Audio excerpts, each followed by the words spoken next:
Hello and welcome back to the Conflict Skills Podcast. I'm your host, professional mediator Simon Goode. I set up this podcast to provide free resources and tools for dealing with conflict, so if that sounds like the kind of thing that's useful to you, please consider pressing subscribe. In the episode today, I'm going to go through a few different conflict resolution case studies. I'll explain some of the main analytical tools that I use as a workplace mediator coming in, and some of the different options that the poor team leaders could consider given the context and given the different situations that they're facing. Now, I do workplace mediations predominantly, and a lot of the time when I'm called in to deal with I'm called in externally to deal with some conflict, the issues are often around a team leader, like team leader roles, hierarchy, delegations, communication, and it is one of the most challenging spots to be in, I think, the team leader. There's two things that they always tell me. First, they often talk about this sense of being the meat in the sandwich. It's almost like impossible to keep the organizations happy, to keep the upper executive leadership happy at the same time as keeping their staff happy. And so they're managing this top-down decision-making, maybe changes that are implemented that affect their team, and they care about the people that are involved, but they've only got so much ability to influence. And actually, that's the second thing that people often talk about, is almost a sense of what sounds to me like burnout. A lot of these team leaders, they really do care about the people on their team. They actually do want to support them as best they can. And so they care when negative changes come that impact them, for example, extra tasks, extra documentation, extra bureaucracy gets added, but they might not have many options for actually pushing back against some of those changes. So that unfortunate combination of a sense of responsibility combined with not much ability to influence it tends to be that factor that does put people at risk of burnout. And I think team leaders in particular are prone to that, at least in my experience. I don't know, maybe you've got a different set of challenges in your situation there locally. So there's three different case studies that I'm going to be exploring. With each of them, I'll read through it first and do a little bit of annotation and figure out what are the main bits that jump out at me at least. And then I've got a few different slides on the screen that I'm going to refer to just in terms of some different tools that we could use for dealing with conflict. These are all things that I talk about in my Essential Foundations for Conflict Resolution training, but I'll do my best to explain everything if these are ideas that are new or concepts that are new to you, so don't worry, it hopefully won't be too overwhelming. So the first situation involves Alex, and we've got a case study of resistance to the new team leader. This is what's going on. When Alex was promoted to team leader of the customer support unit, several long-serving staff members struggled to accept the change. They had worked under the previous manager for years and preferred the old, informal style. Alex introduced clearer weekly targets and a more structured handover process. Within days, 2 experienced agents began openly questioning the new rules in team meetings, rolling their eyes when Alex spoke and continuing to follow the old informal methods. Other team members noticed the quiet defiance and became unsure whose directions to follow. The atmosphere grew tense, with conversations stopping when Alex entered the room and small tasks being completed more slowly than before. Oh gosh, it sounds so challenging, doesn't it? Even reading this with the relatively high level summary that we're looking at, my heart goes out to poor Alex. And I don't know what would necessarily be the best way forward here. It's the kind of situation where it's difficult even to know what's going on, let alone what you should consider doing in terms of responding. I guess at the least we don't want to rush in and overreact. I suppose this is the kind of situation where you do want to tread a little bit carefully. One of the things that Alex might regret is throwing around ultimatums or throwing around threats, especially when he doesn't necessarily have the authority to back that up. In my experience, that really does undermine your own authority when you say, this is your last chance, and then nothing changes, and then what do you know, the person doesn't get the consequence that you had threatened them with. So what is the conflict about? I might just underline that phrase, the old informal style. This is what the previous staff members had talked about. And then a lot of the structures around the targets and around the handover process I think that's probably flowing from that style, like what's going on here. Now, as a mediator, when I hear phrases like it's their leadership style or their leadership approach, what I often hear is that we're dealing with a difference in values. This could be things like micromanagement. Someone feels like the boss is looking over their shoulder, the team leader won't let them go, and the team leader's thinking, look, it's my job to be across what's going on here. I'm responsible for it at the end of the day, after all. And so with those two approaches of you should be hands off, no, I need to keep my finger on the pulse, neither of those perspectives are right and wrong. When we're dealing with this value kind of conflict, what often doesn't work is to say, you need to stop doing that. You're obviously incorrect. This is ridiculous. Obviously, you're micromanaging. What tends to work better is normalizing both perspectives. To you, probably this is what makes sense, given that this is your focus, the bits of the team that you're responsible for. On our end, this is how we're dealing with things. In the previous team that you were a part of, this is how things used to run. There was a lot of autonomy given to individual staff members, and it sounds like the old manager or the old team leader was reasonably relaxed in terms of reporting. The challenge is that we've got these changes that have happened within the larger organisation, so my approach tends to be a little bit different. My approach is a little bit like this. So it's not so much my approach versus you, it's much more about given this and this, how can we figure this out? What's going to work moving forward? If you're in Alex's position, there might be some situations where what's needed here is just quite an assertive approach. Maybe there is enough at stake or it's spreading to affect the other members of the team, and he decides or she decides, well, no, this is the way that it needs to be moving forward. In other situations, and I think here my natural inclination would be to be a little bit more collaborative. Well, what's going to work here? I might actually scroll down and pull up a slide that I've got looking at the 5 types of conflict. This is obviously something that I've talked about in a number of different podcast episodes previously, but I find this to be an incredibly helpful tool when it comes to dealing with workplace conflict. The idea here is that we've got these 5 different factors that can drive conflict: data, interest, value, structure, and relationship. So if we think about this issue of the old manager's informal style, and now we've got a little bit of a difference in perspective, I suppose that is an area where Alex could choose how to engage with this. He might just deal with the facts. I've noticed that 2 or 3 of the team have yet to enter their data. Could you please make sure that that's done by the end of the day?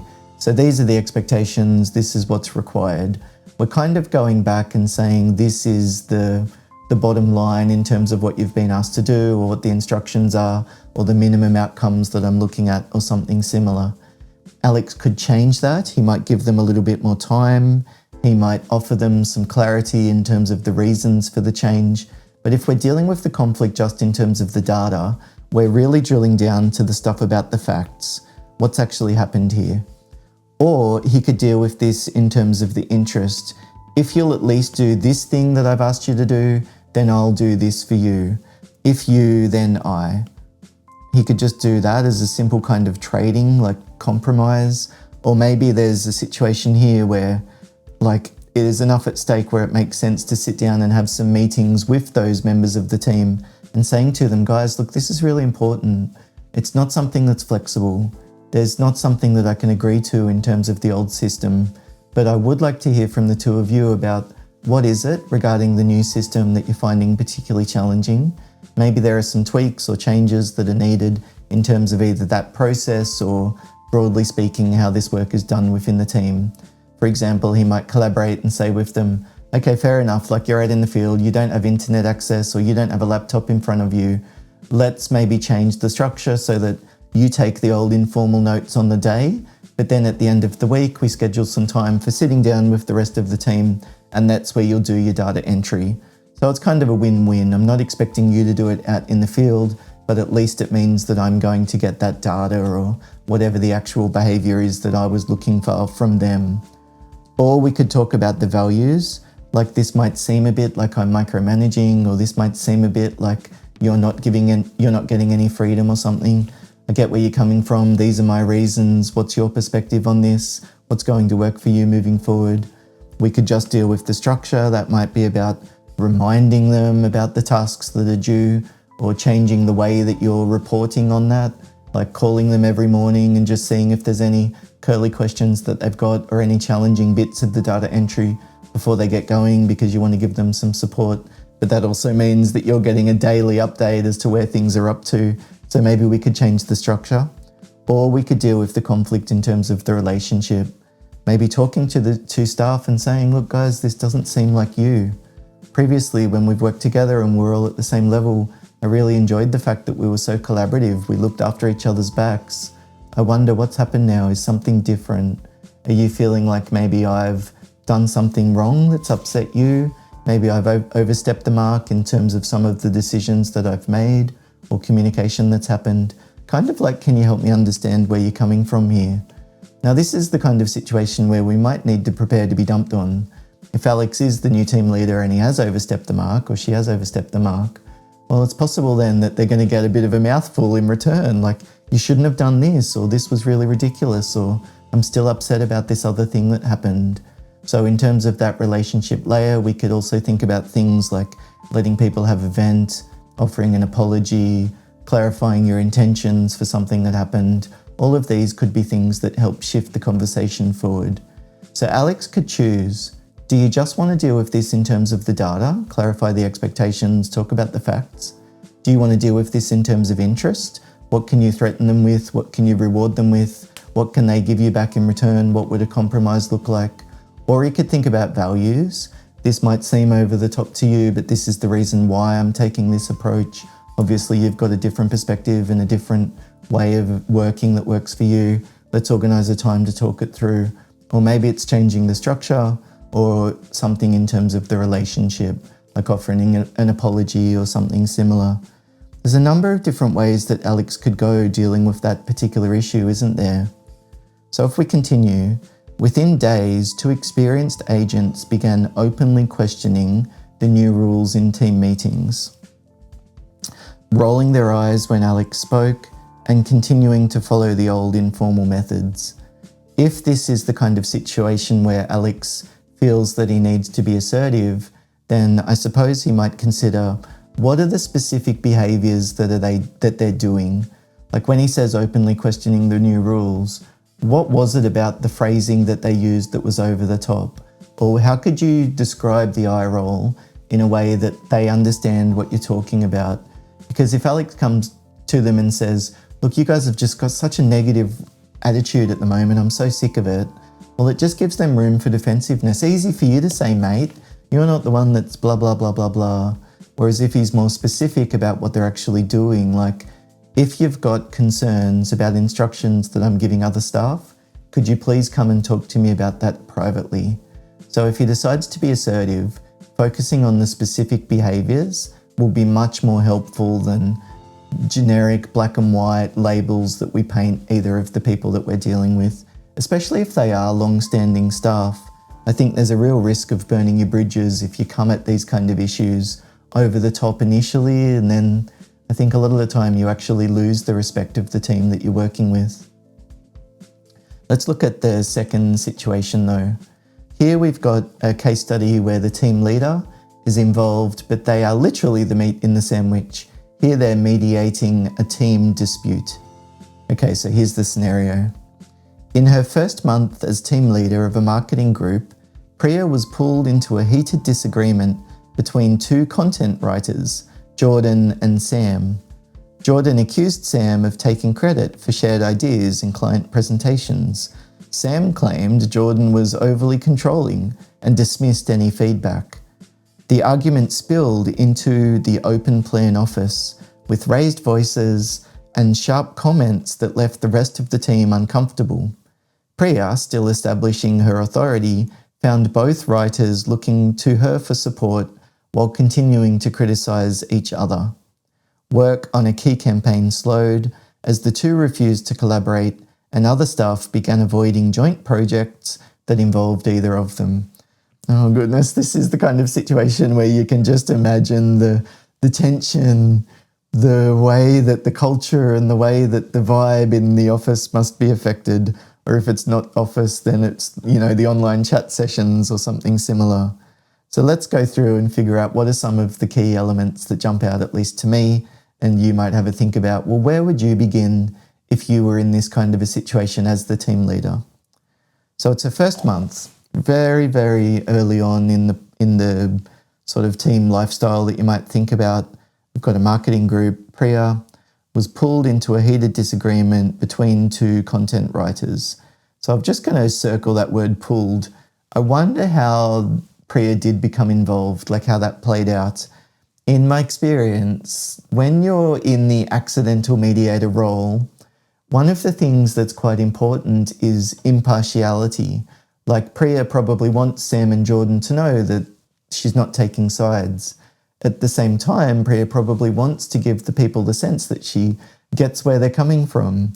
So for me, if Sam had grabbed Priya or if Jordan had grabbed Priya, it might be quite important for Priya to establish her impartiality early on, to say, well, I'd like to hear both of your perspectives here. I suppose there's a few different ways of thinking about this. It sounds like you've got some crossed wires. Maybe you could fill me in on what's going on from your perspective, Sam. And then Jordan, I'd love to hear your take on things as well. So immediately I'm establishing this sense of perceived impartiality. I'm not rushing in to take sides with Sam because we play soccer or something on the weekend. Like, I'm doing my best to figure this out in a relatively neutral kind of way.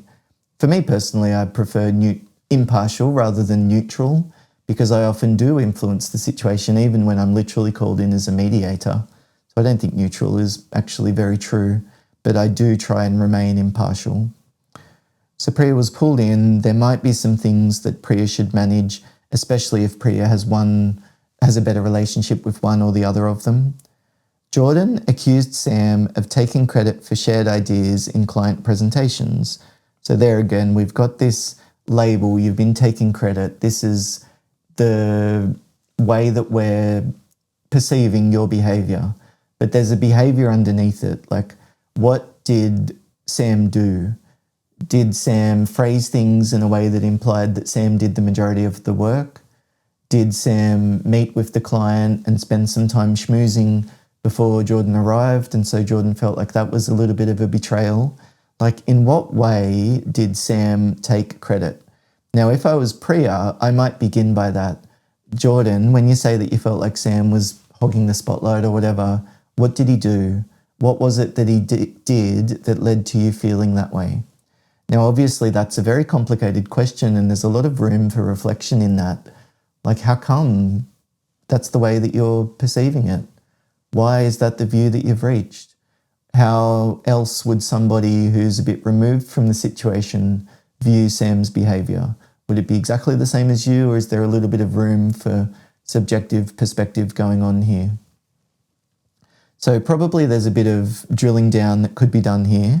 And then it says, Sam claimed Jordan was overly controlling. Again, I'd be curious about what are they doing that's led you to feel that way, and dismissed any feedback. Is that about the way that the feedback was done? Is that about the content?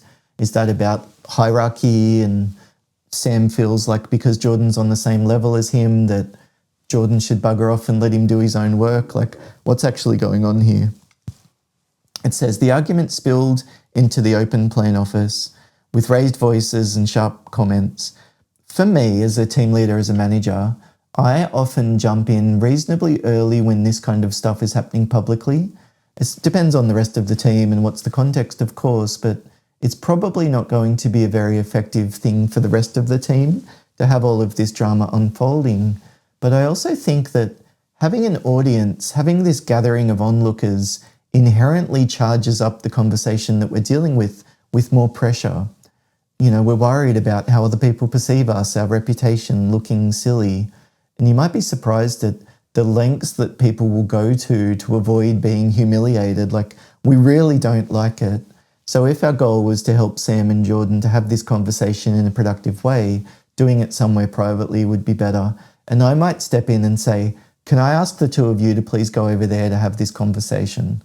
Like, full stop. Very clearly, this is what I'm asking you to do. It's difficult for the rest of us to work. Could the two of you please go and grab one of the meeting rooms? Just full stop. this is what you've done and why it's a problem, if you want to talk about that. And then specific requests. Could you please go over there, do this, take this offline, whatever the language is that works for you in terms of your style. So the argument erupted into the open plan office. Well, it's not surprising, is it, that the rest of the team was left uncomfortable? And arguably, if you feel that you do have a duty of care to provide a safe working environment for the rest of the team, there might not be much flexibility there. This might be the kind of situation where Priya says, the two of you need to stop now, or you need to lower your volume, or you need to go into this other section of the building. Priya, still establishing her authority, found both riders looking to her for support while continuing to criticise each other. Work on a key campaign slowed as the two refused to collaborate, and other staff began avoiding joint projects that involved either of them. Goodness me, so you can very easily imagine how it's having a negative effect on the overall productivity of the rest of the people, can't you? So this is the kind of situation where we might have cascading levels of goals that we reflect on. First, it might be about Priya. If Priya is under the pump and really stretched and she's about to go into a different meeting, then she might just take an approach to deal with it that's quite quick. If there's senior executive leaders in the building today for an inter-office meeting or something, she might really be assertive, but cutting this off before it gets out of hand, because she doesn't want this to reflect negatively on the rest of the team. If half the team are off sick and there's only a couple of other people here today, maybe it's not such an urgent thing to shut down that public display of the conflict that was going on. She would also, though, need to think about, well, what's the broader goal that she has? What is her relationship with the rest of the team going to look like? As I said with the previous scenario, you often don't want to rush in and react, especially that knee-jerk kind of reaction. They're often the kinds of things that we really do regret later on with the power of hindsight. So if I was working with Priya myself as a coaching client, or if I was in Priya's shoes, I might just pause and think, where does this fit in amongst all of the other priorities that I'm dealing with at the moment? What's my goal for my relationship with the two that are involved, with Jordan and Sam? Do I expect to really work together as a tightly knit team moving forward? Then I might spend more time dealing with the relationship layers of the conflict. If these two people don't really have much to do with each other, broadly speaking, they can be left on their own, then it might not be the end of the world that there's a bit of tension sitting there between the two of them. So you'd need to think about your goal for the relationship, and within the team, I would put in that category as well. And then there might be other people that we consider in terms of goals too. Those other team members who are left feeling uncomfortable because of all of this argy-bargy that's going on. Now, it's an interesting phrasing, isn't it? They refuse to collaborate. For me, when I hear that word collaborate, I often think about conflict modes as described by Thomas and Kilman. They talked about these 5 broad approaches that we can use for dealing with conflict. So we have collaborate, that's one of them. That's where we actually do see if we can get to a win-win option. Maybe Jordan and Sam could reach an agreement moving forward that Sam will be responsible for project A, Jordan will be responsible for project B, and there'll be a clearer delineation between them in terms of structure. Or maybe Sam, I should say, offers some kind of compensation to Jordan. You're right, I did hog the limelight there. Next time round, how about you go first, or how about you do that section of the end of project handover process or something else? There might actually be solutions that they could reach here. So the fact that the two of them refuse to collaborate, I wonder there. I think Priya might be able to still influence this, and it's often using coaching. I like the GROW model of coaching myself, where we talk about the goal. Like, you don't need to be mates, you don't need to be friends with each other, but you do need to find a way to establish a productive working relationship. So what would that look like from each of your perspectives? What do you need from the other person, and what would you be prepared to do in return? So we talk about the goal first, then we talk about reality. When you say that he was hogging all of the attention, what did he do? Then we go through options. What do you think might work here? What could we tweak within the team? How could the process be changed? What kind of support could we get from other people around us? All of these are different options. And if I'm in Priya's position and I'm coaching, what I want to do is to facilitate brainstorming. I want them to develop multiple ways of dealing with this problem. And then finally, we've got the W, which is about the way forward. What will you do, given all of that we've just talked through, given all of those ideas that you've put on the table? Where are you going to start? What's next? When will you do that? When can I expect an update? All of those kind of elements. For me, really drilling down into that GROW model of coaching is incredibly helpful if we want to facilitate more collaboration. So that's the first of these conflict modes, but not every conflict that we're dealing with warrants that approach. Obviously, it says win-win, so it sounds ideal, right? But sometimes being collaborative backfires. This might be the kind of situation where there isn't a win-win that's possible, like it's just not realistic. Or maybe you're dealing with someone and you try to collaborate, and what you're getting in return is effectively someone that just takes. It's not a two-way street. So I don't know, even though it says win-win, it's not necessarily true that that's always the best way to go. In some situations, especially if there's not much at stake and it's not the end of the world, sometimes the conflict could just be avoided. I wonder even how Jordan would look back on this situation of Sam taking credit. There might be a bit of her that thinks maybe I did overreact, maybe I did rush in, and maybe there's a bit of ego or something else that's going on that gets in the way of her admitting it. Sometimes we just take an accommodating approach. We just say yes. If I was in Priya's position as the team leader, I might say to Jordan, what are you concerned about if you just let this go? Is it the issue itself and the fact that he got a bonus or something? Is it a precedent that you're worried about creating that Sam feels like he can walk all over the top of you? Help me understand what's going on here. Fill me in. So I'm kind of saying, if you did take the accommodating approach, what's the problem? Or I could talk about competing. Where is the bottom line for you? So given all of that you've talked to me about, Jordan, how could you communicate that to Sam in a way that he's able to hear? So I might not say, Jordan, you should compromise. I might say, fair enough. He was wrong. He shouldn't have done that. How are you going to tell him? What are you going to do about it? Like, I don't necessarily want to come in as the rescuer, so tell me about what your next steps are going to be. And that's where that way forward often is a really nice way of finishing a coaching conversation.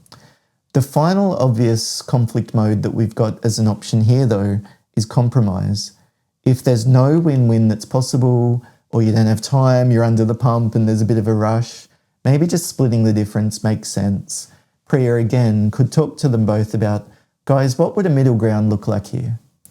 Guys, what would a compromise look like if there's something that we can put in place? It's not perfect. Neither of you are going to be 100% happy with it, but at least it's something that we can agree to and then we can move forward. If we aim for that compromise middle ground, often the language that works better is that something that you could agree to? Is that something that you can accept? So I'm not saying, are you happy with this? And they're going to say, well, of course I'm not bloody happy with it. Would you be happy with it if you were in this situation? Of course not. It's more about, look, even though you don't think they should have necessarily done the thing that they did, what's a middle ground here in terms of, restoring balance or getting things back on track moving forward? Obviously, I've got very Australian Ocker language that I use when I'm dealing with a lot of these different things. So you might have different phrasing that you use, but potentially it would be the same options in terms of the approach itself. Okay, let's have a look at this third case study. Here we've got challenged by a senior team member, and it's Marcus. Marcus, newly appointed team leader of a small engineering group, faced immediate pushback from the most experienced engineer, Eleanor. She had expected the role herself and made little effort to hide her disappointment. Oh gosh, they're always challenging, aren't they, when two people applied for the same job and one of them's left upset. When Marcus outlined a revised project timeline, Eleanor publicly disagreed in the team meeting, stating the plan was unrealistic and that she would continue with the previous approach. Interesting. She later questioned his decisions in front of junior staff and delayed sharing critical technical information. The rest of the team grew uncertain about whose directions to follow, and progress on the current project began to stall as communication between Marcus and Eleanor remained strained and formal. It's challenging, isn't it, when we move back to that, like the bare minimum, like just the formalities, you're just willing to respond to the specific question that the person asked. Like obviously there, I don't think there's much in terms of goodwill, and it's difficult because somebody might say that they're doing enough, but what they're really doing is the bare minimum. If absenteeism is what happens as a result of workplace conflict when people just call in sick, presenteeism is what people do as a result of workplace conflict when they come in, but they just kind of do just enough not to get in trouble. They make mistakes and don't fix them, or do shoddy work, cutting corners or something, maybe creating extra work for, it could be, I think, probably Marcus in this situation, but there's a little bit of almost like silent resistance that goes on before the conflict becomes something that we can observe. Often it's overt at the point where it's voiced and they talk about it. So I wonder about Eleanor, and she expected to have that job and she made little effort to hide her disappointment. That might be the kind of situation where Marcus and Eleanor have a slightly different perspective about whether that was okay or not. Did she do something that was over the top? Was it reasonable to expect that she would keep it private from the rest of the team members or not? Like there would be a number of factors that goes into what we expect, but each person is going to have a slightly different subjective set of expectations that they reach, of course. So Marcus has outlined the revised project timeline, and Eleanor's publicly disagreed, saying that the plan was unrealistic and that she would continue with the previous approach. So this is where Marcus might decide how assertive he needs to be with this situation. This could be a moment where enough is at stake and it makes sense just to be quite assertive. If he does decide to do that, I like that what, ask, check approach again. What did Eleanor do? So she disagreed in the team meeting, but what did she do that's wrong? Like, are you not allowed to disagree? Well, I asked to move on to the next topic, but you insisted on continuing to talk about it. Like if Marcus can be a little bit specific about which behaviours he wants Eleanor to change, it's more likely that she will. Whereas if he says, you're not respecting me, or you're being really inappropriate or unprofessional, well, we're all going to have slightly different ideas about where's the line there, what that threshold actually looks like. I think, though, Eleanor saying she's going to continue with the old approach, this would be an area where Marcus might decide, does he need to do something here? Because he is responsible for it. If it's his job to make these decisions, it might be quite a significant issue that he's being second-guessed here. So if we're in Marcus's position, I suppose we could think about those same 5 either types of conflict. We could think about the personality types of the people that we're dealing with or something. But let's think about those same 5 conflict modes here. What would each of those look like if Marcus decided to go down each of these different paths? Well, the first option that he's got, obviously, is avoiding the conflict. This obviously doesn't get to much long-term resolution if there's an issue that's been there for some long period of time, but maybe this isn't the time and place to deal with it. So Marcus might decide that either right now is not the right moment, the rest of the team are here and I don't want them to overhear the argument, or maybe it's something to do with him, like he's feeling really pissed off and he doesn't think he would be able to deal with it in a calm and composed kind of way. Maybe that avoid makes sense sometimes. So for how long or which parts of it are we going to avoid, that might help us to not feel like we're just putting our head in the sand. This isn't the time and place to deal with it. I'll put a reminder in my calendar for tomorrow morning. That's going to be a better time to raise it. He could just decide to take that competing approach. I like that what, ask, check model of dealing with assertiveness. We talk about what the person has done, why it's a problem. Then we ask them to change this specifically. Next time I'm giving these instructions, could you please, I don't know, let me finish what I'm saying before you jump in? Or next time I'm giving instructions to other staff, could you please talk to me about any concerns that you've got privately instead of undermining the instructions that I've just given in front of the rest of the team?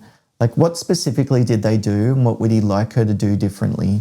And then the final step in that model is something of a check. Is that okay with you? How does that sit with you? Is that going to create any issues on your end? Now, there's probably a bit of him that's genuinely wanting to make sure it's not creating any issues, but I want to make sure that the other person doesn't walk away with an excuse in the back of their head as to why they don't need to follow what I've asked them to do. Maybe Marcus could compromise here. Maybe he could split the difference. At least with these kind of projects, like when we're talking about the ones that are $1 million plus, could you not second guess me in front of the rest of the team? Or while we're still in these early stages of the project, could you do this differently? There might be some parts of the conflict at least that Marcus could just accommodate, just go with the flow. Maybe it's not the end of the world. He feels disrespected. He feels like it's not right. That's probably a bit of a sign that a boundary's been crossed. But in the long run, this might not be the end of the world. So for him, a little bit of embarrassment or a little bit of ego or something, in the short term, he's going to be a little bit turbulent because of that. But he should know that that's just about the initial reactions. His long-term goals might involve not necessarily dealing with this so directly earlier on. And then maybe Marcus has some options or ideas in terms of a win-win. He could even take that approach when he comes and talks to, what was the other person's name? Eleanor about it. Like Marcus might say, look, the last thing I want is for you to feel like all of these decisions are being made top down and I'm leaving you out of the loop. You've got a lot of experience and I really value your input. What would work in terms of delegation or in terms of these case discussions or in terms of these project meetings so that you don't feel like you're being railroaded and you don't feel like your experience is being undermined, but we can give the team a unified front when it comes to a single message or a single approach that are coming from yourself in the leading hand job and me now moving into the team leader role. So I'm kind of saying, how can we manage this moving forward? What would you need to see from me that's different? How could we change the structure? Is there something else that I can do to offer you, make your life a little bit easier if you would do this for me? There's some benefit in the collaborating itself. It's possible that Marcus and Eleanor will actually be able to come up with some kind of a long-term solution, and that's great, happy days. But even if they can't, a lot of the time, this gives Eleanor the sense that she's not being railroaded, she's not being completely dismissed. Her experience, her points of view and perspective are things that are quite important and valuable. And I don't know, how does that all sit with you, thinking about the way that I approach these kind of conflicts with case studies? Have you got a slightly different perspective than me? Maybe there's different starting points that you would consider. I know that I tend to be a little bit of a people pleaser, so one of the things that I would definitely want is I want to sleep at night. I don't want massive stress. So I'd probably begin dealing with these kind of an issue, chipping away at it slowly, whereas other people I know would rush in and this has to be different here. We might as well tip over the board and let's just start again. Would you approach those kind of issues that I talked about in terms of the types of conflict? Data, interest, value, structure, and relationship? Or maybe hearing me describe some of those conflict modes, competing or directing, collaborating, compromise, avoid, and accommodate might have helped even for you sorting through, well, maybe there's some things that I can just be a little bit softer on. I can just let those ones go through to the keeper. I can just say yes to what the other person's asking me for. But where are the situations where I do want to take that competing approach and hold the line? If it's been useful, I'd be incredibly grateful if you would be willing to press like or press whatever the different buttons are on the platforms that you're watching or listening. And let me know, is there something else that I can tweak in terms of these case study approaches? Are there different contexts that you would like me to address? Maybe I could pick 3 case studies looking at the kind of work that you do. Or if you've got a specific situation that you're dealing with, please feel free to send that in as well. And I'd be happy to talk about that in one of these workplace conflict case studies too. But otherwise, let's leave it there. Thank you very much for listening. I hope that it has been useful and hopefully see you again in a future episode of the Conflict Skills Podcast. Bye for now.